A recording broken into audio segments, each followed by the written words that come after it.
Praise the Lord. दोस्तों, हम आपका स्वागत करते हैं आज रात की प्रार्थना में। और आज मैं आपसे बात करना चाहता हूं कि हो सकता है आप प्रार्थना कर रहे हो परंतु आपकी प्रार्थना का उत्तर नहीं आ रहा हो।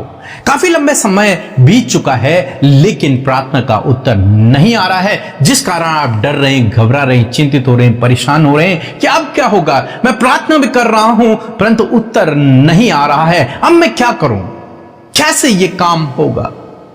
हो सकता है आप चिंतित हो रहे हो, परेशान हो रहे हो क्योंकि आपकी प्रार्थना का उत्तर नहीं आया हो। तो आज मैं आपको उत्साहित करना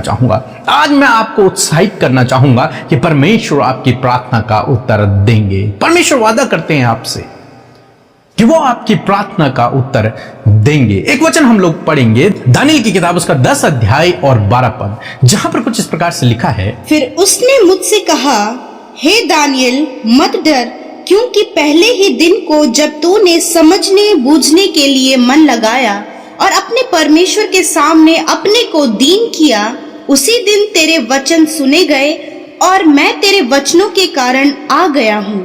आमीन। दोस्तों, यहाँ पर परमेश्वर का वचन कहता है कि दानियेल के पास एक स्वर्गदूत आया और दानियेल के पास स्वर्गदूत ने आकर कुछ इस प्रकार से कहा कि हे दानियेल, मत डर, तुझे डरने की आवश्यकता नहीं है, क्योंकि इससे पहले दानियेल प्रार्थना कर रहा है और दानियेल को प्रार्थना करते करते लगभग 21 दिन बीत चुके हैं।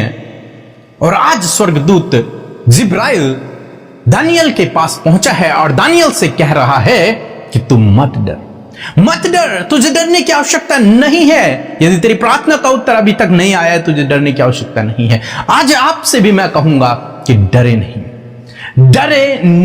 यदि प्रार्थना का उत्तर अभी तक भी नहीं आया। तब दानियेल से स्वर्गदूत ने कहा कि तेरी प्रार्थनाएं सुन ली गई हैं, तेरा वचन सुन लिया गया है, तेरी प्रार्थना सुन ली गई है। दोस्तों, आज मैं आपसे कहूंगा कि आपकी प्रार्थना भी सुन ली गई है। जिसके लिए आप चिंतित हैं, जिस विषय के लिए आप प्रार्थना कर रहे हैं, उस प्रार्थना को परमेश्वर ने सुन लिया है। बाइबल कह रही है, स्वर्गदूत ने कहा, पहले ही दिन, जिस दिन दानियेल ने प्रार्थना करना शुरू किया, उसी दिन दानियेल की प्रार्थना सुन ली गई।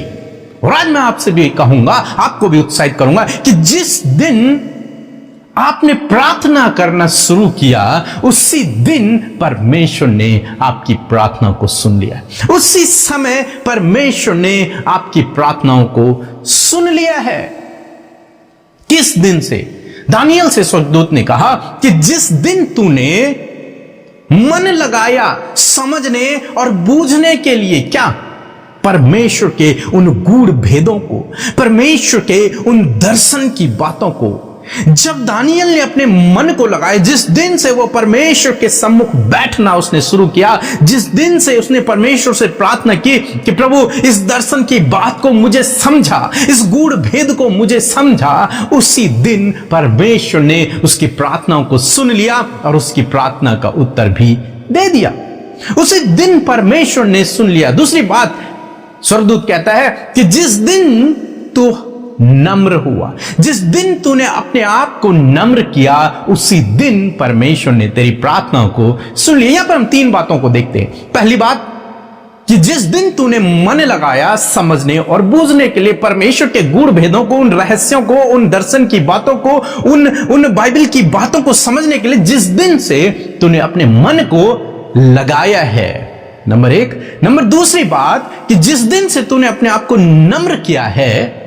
नंबर तीसरी बात, जिस दिन तूने प्रार्थना करना शुरू किया, उसी दिन परमेश्वर ने तेरी प्रार्थनाओं को सुन लिया। उसी समय परमेश्वर ने तेरी प्रार्थनाओं को सुन लिया। परंतु 21 दिन बाद यह स्वर्गदूत आ रहा है।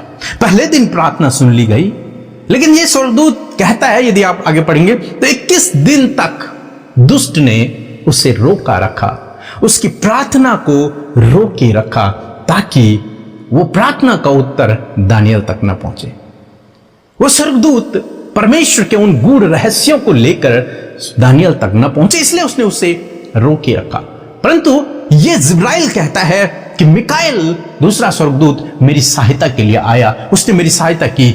इसलिए अब 21 दिन बाद मैं तेरे पास आया हूं, इस सूचना को लेकर, इस बात को लेकर कि परमेश्वर ने तेरी प्रार्थना को सुन लिया है और अंत के दिनों में, यानी कि जो दानियल का जो दर्शन है जिसे बताने के लिए वो आया है, वो उसे समझाने के लिए मैं आज आ गया हूं।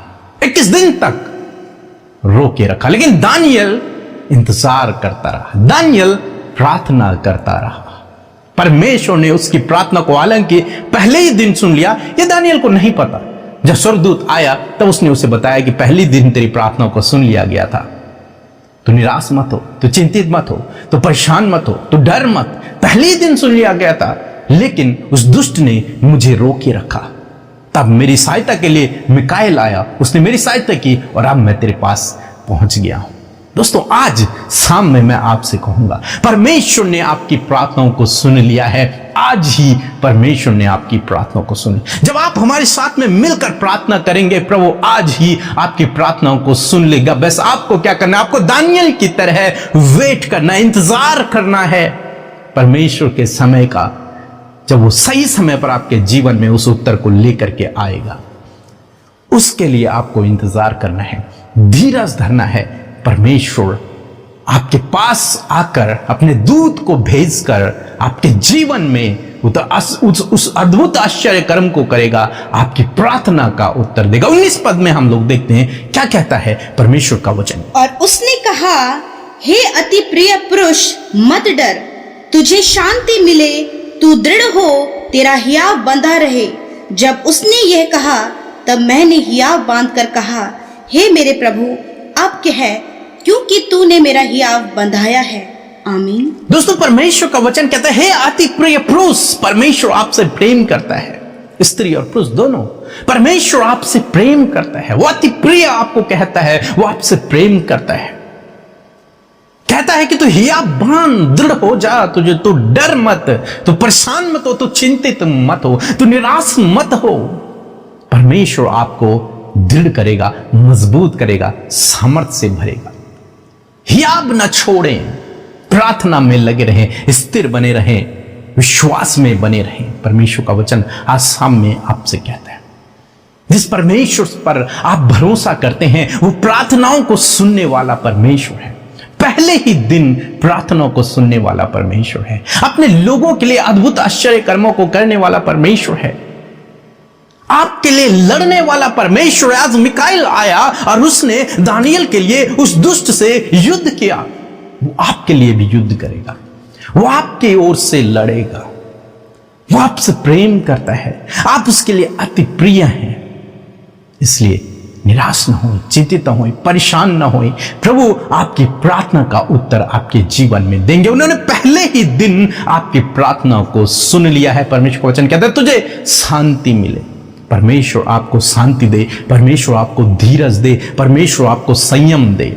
बस आपको क्या करना है? आपको दानियल की तरह अपने मन को परमेश्वर के वचनों को सीखने में लगाना है, उसके गूढ़ भेदों को समझने में लगाना है, प्रार्थना में लगाना है, अपने आप को नम्र बना के रखना है, धीरज धरना है और परमेश्वर आपके जीवन में काम करेंगे। परमेश्वर निश्चय आपकी प्रार्थना का उत्तर आपके जीवन में देंगे, इसलिए निराश न होइए। सो प्रभु आपको इस वचन के द्वारा बहुतायत से आशीष दे।